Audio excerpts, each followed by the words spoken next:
Hey, how you doing? You're looking real good. I haven't done one of these for a while. I'm not a vlogger. It's just not my thing. But apparently, just seeing the YouTube culture, that's how you get all the women. That's how you get popular. So it doesn't look like that's going to happen for me. But I wanted to make this to address a lot of questions that I've been getting over the past year that I've avoided answering, actually. And that is, what's going on with the FRS 86, or why did you sell it? And the answer is, I've sold the car. Yes, I sold it last year, and I have a couple reasons why. The first, this kind of started when I saw a video from TJ Hunt. I don't know how I came across it. I don't really watch all his stuff, but he had a video with tuning his Supercharged FRS. I don't know how old he is. He can't be much more than like 23 or something, so I don't know how the hell you get all that money, but he's on, the dyno day, and the AVCS system takes a shit.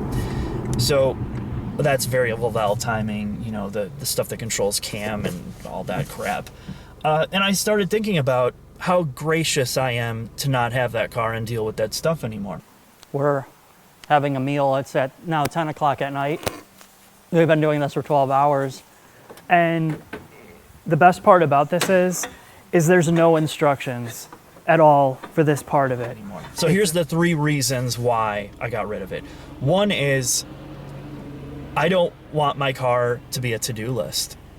And the FRS, and I know many people that are going to own this car, or a lot of cars that you modify, most of these vehicles become a to-do list. When they're new and they're kind of incomplete from the factory, you start making lists of things that you want to do to it.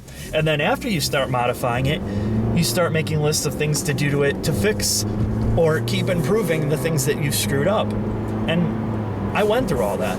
We spent good money on high quality parts, Olean stampers, AP racing, a centrifugal supercharger, and I had 3 different tunes from 3 different tuners.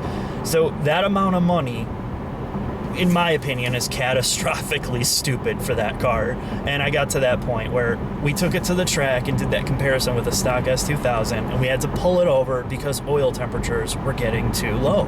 And that's after running an oil cooler, after having a conservative tune, after running a higher oil grade at 1040. It reached a point where, I got an S2000 and had more fun, and it was stock. And I spent all that time and money on the FRS. It just, too many trade-offs, too many things to worry about, and too many things to do. I don't have the time to do that. I'd rather spend my time, anything else but that. So that's the first part of it. The second part was, I started driving this car, which is a $50,000 4-cylinder rear-wheel drive car with a roller switch to adjust fake engine noise. And I thought, this is just douchebaggery, total douchebaggery. And it makes me think, well, the FRS is a better car than this because you can get it for cheap and it's simple. Well, here's the douchebaggery part of the FRS. Me and Turbowski grew up, and we had our licenses when we were 16 in the middle of the first Fast and the Furious era, when you couldn't find a Civic on the road that wasn't lowered. People driving around, body kits, fart can exhausts on 120 horsepower cars. It's just a joke. In retrospect, everybody knows it. And then 15 years later, you have the FRS, which is kind of an evolved version of the same thing. We're one of the first people to do videos on that car and modifying it. And as the year went along, all I saw on the road were FRSs with body kits, wings, 110 decibel exhausts. Hell, Scott even lives next to a guy that wakes up the whole neighborhood every day because he's got an exhaust on his FRS that is louder than something you'd have on a full-blown race car. There's like zero excuse for it. And it got old for me. Maybe I'm just older now. I don't value it. It just doesn't work. That was the second big reason, long story short there. So last but not least, I am not talking shit about the people that are modifying their cars. You know, when you're 16 to 24, you can't afford expensive cars. You can't afford a full-blown track car or a race car. Let's be honest. Unless you have mommy and daddy's money to piss away, and some guys do, and you see it all over. You're like, how does this person, this young, how can they afford all this shit? How can they drive a car that most 35, 40-year-olds can't even afford? Well, I mean, the answer is obvious, but some people, you know, have that luxury. Others actually have to work for their shit. And if you're one of those people that have to work for it, you're going to buy a cheaper car and modify it. That's how you get a cool car, and I get it. I've been there, I've done it. But after a certain point in time, when you get older, you have a job, real relationships, real responsibilities, you grow out of it. And I promise you, most people do.